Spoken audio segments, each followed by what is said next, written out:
Você sabe o que vem a ser a escola dos estoicos? Por que ela é tão importante até hoje? Por que o caminho da felicidade estoica é tão falado em todos os campos? O estoicismo é uma filosofia de origem grega. Foi típica do chamado período helenístico, séculos IV, III e II a.C. Zenão de Cítio é um filósofo nascido na atual ilha do Chipre e se considera que Zenão foi o primeiro dos estoicos. Zenão vinha da escola cínica, aquela que pregava o total desapego aos bens materiais, mas ele fez coisas diferentes. Ele dava aula em um lugar público, era um pórtico pintado, daqui deriva o nome estoico, de estoia, do pórtico pintado. Zenão começou a ensinar, tal como os cínicos, que a gente deve levar uma vida mais simples, que nós não devemos nos apegar às coisas materiais, e como tal, bastante próximo do que é o cinismo como escola. Mas Zenão foi além disso. Ele começou a falar de leis da natureza. Essas leis são inevitáveis, por exemplo, a morte. A morte é o destino de todos os seres vivos. Se eu me preocupo em combater a morte, ter medo da morte, me apavorar com a morte, eu não vou conseguir deter em um minuto o fato de que eu irei morrer. Então, por que temer o que é inevitável?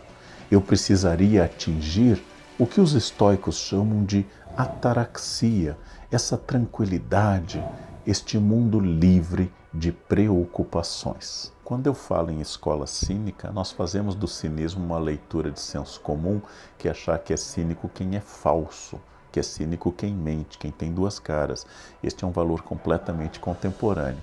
O que eram os cínicos gregos? Um dos seus nomes é Diógenes. Diógenes morava em um barril. Diógenes era cercado de cães, em grego, sinós, por isso escola cínica. Diógenes andava com uma lamparina durante o dia procurando um homem honesto. Diógenes não queria mais nada, Diógenes se afastava por completo dos desejos do mundo, e dizem até que quando Alexandre o Grande disse a ele que podia dar qualquer coisa a ele, Diógenes disse: eu quero uma coisa, é que você saia de frente do sol, porque está impedindo o sol entrar aqui no meu barril. Era a única coisa que ele queria do homem mais poderoso da sua época. Os cínicos eram os filósofos do desapego e da análise desapegada do mundo, e não pessoas falsas, como nós podemos ler hoje em dia. O filósofo estoico tenta entender a ordem natural, parar de contrariar as leis da natureza.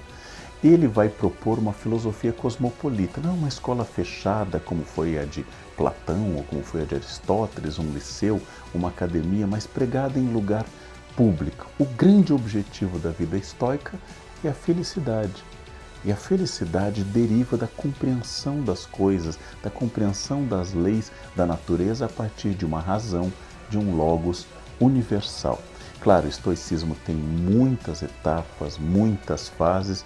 Eu vou focar no estoicismo que marca o Império Romano, o estoicismo que acontece do século II, primeiro antes de Cristo e primeiro depois de Cristo.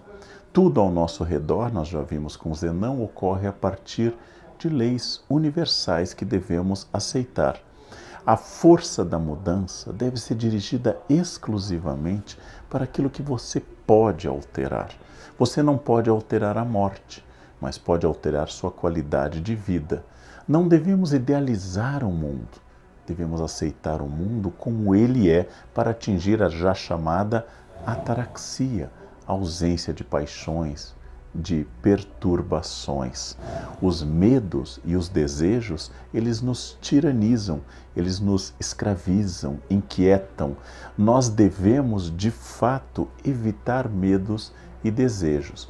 Tudo que é externo ao ser é irrelevante. Eu devo trabalhar com a minha tranquilidade interna, a apateia. O estoicismo tem um princípio de resignação diante das coisas que o cristianismo gostou muito. Não é à toa que os cristãos antigos preservaram tantos textos estoicos, porque viram na sua leitura de estoicismo uma espécie de raiz do próprio cristianismo. Por isso que existe também um estoicismo adaptado e até um pouco mudado pelos cristãos. E até hoje o estoicismo continua sendo adaptado por pessoas diferentes que até saem um pouco da tradição grega e falam de um estoicismo diante de um mundo líquido, de um estoicismo empreendedor que vai buscar as leis do mercado e assim por diante.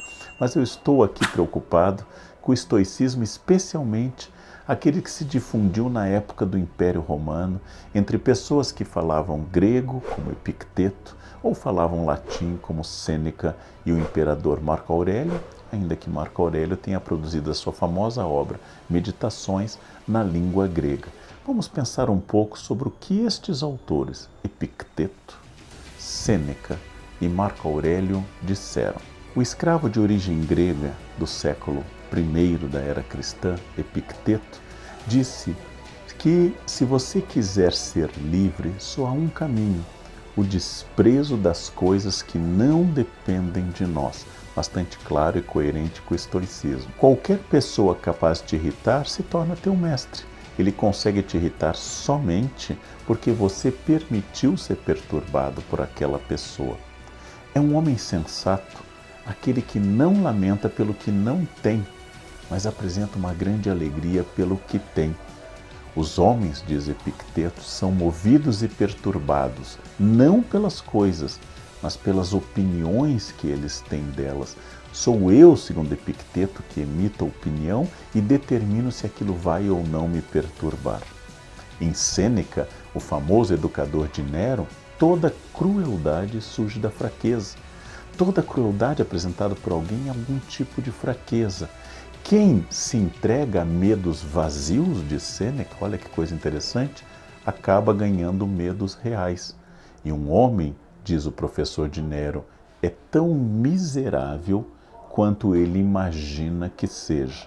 Essas ideias têm em comum a raiz do estoicismo, mas cada um deu um toque diferente e importante para esta caracterização de um estoicismo que a gente chama de imperial, ou seja, dentro do Império Romano. O imperador romano Marco Aurélio, que morreu em 180, produziu um livro muito famoso do estoicismo, que é Meditações.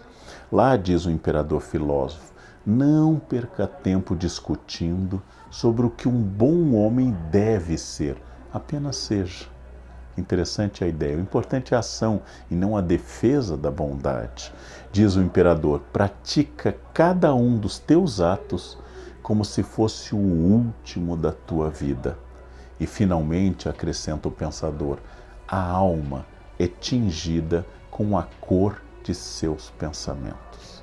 Então, o controle que eu tenha sobre mim, o controle sobre o efeito das coisas do mundo sobre mim, o controle que eu tenha sobre a minha raiva, coisa que Sêneca escreve um livro específico dizendo que a raiva é uma perturbação extraordinária de tudo e que deve ser evitada a qualquer custo.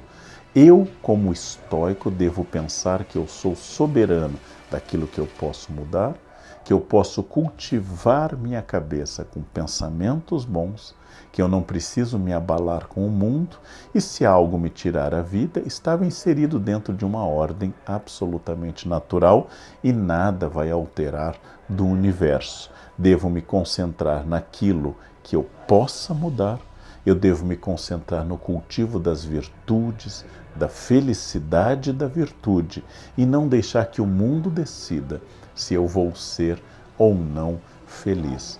O estoicismo, como nós já vimos, tem várias semelhanças com valores que depois o cristianismo iria defender. Mas muito importante, o estoicismo a rigor é uma filosofia materialista. Ele não pressupõe um Deus criador que nos ame e dirija tudo, como o cristianismo vai imaginar. O estoicismo pressupõe regras de um universo material, e entender tais regras e aceitar que há coisas que eu não posso mudar e outras que eu posso me concentrar basicamente aquilo que diz respeito a mim mesmo, vai diferenciar muito o estoicismo de qualquer etapa do cristianismo posterior. Mas estoicos e cristãos buscam a tranquilidade da alma, buscam evitar a agitação e o desespero, buscam produzir desejos mais coerentes com as nossas necessidades. Tanto estoicos quanto cristãos concordariam com a ideia profundamente estoica que diz: você está com a casa muito apertado, cheio de coisas? Não pense em uma casa maior, pense em ter menos coisas. Você está achando que seu dinheiro não basta, apesar de você ter sua alimentação garantida? Não pense em se desesperar por ter muito mais dinheiro.